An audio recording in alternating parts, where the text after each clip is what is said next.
Makasaysayang araw po, it's showtime!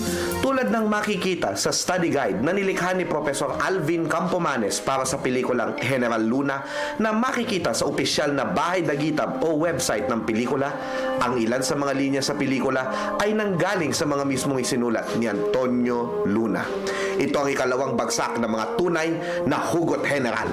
Ayon kay Luna, sa pelikula, hinahangad ng Pilipinas ang kasarinlan at pananatilihin kung buhay ang adikain ng aking bayan hanggang sa katapusan. Mas magandang mamatay sa pakikipaglaban kaysa tanggapin ang pamumuno ng dayuhan. Makikita ito sa dalawang isinulat ni Luna.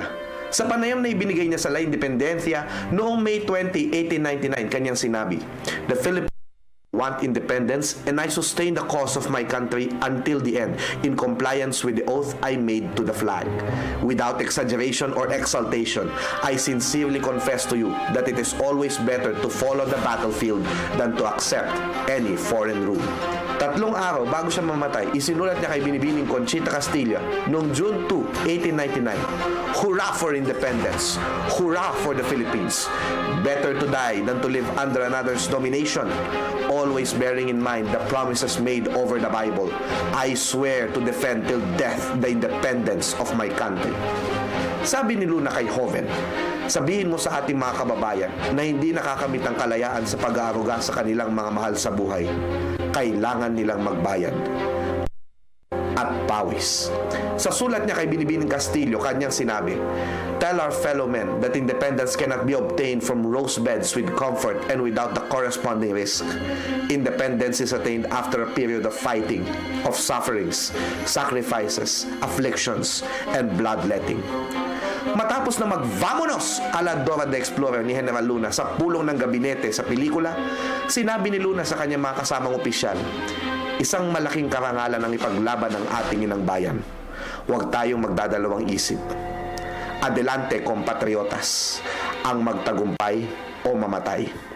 Sa isang artikulo niya sa La Independencia na pinamagatang Loque Decimos noong December 10, 1898, "O people, die defending your independence, sanctity of your homes. Shed your blood and do not give less now that the motherland demands from you the invaluable offering of your life. Forward!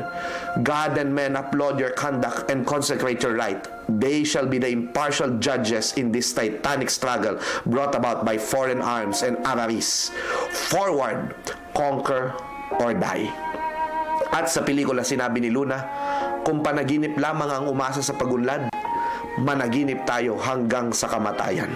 Nanggaling naman ito sa isinulat ni Antonio Luna sa La Solidaridad ukol sa mga nobela ni Rizal.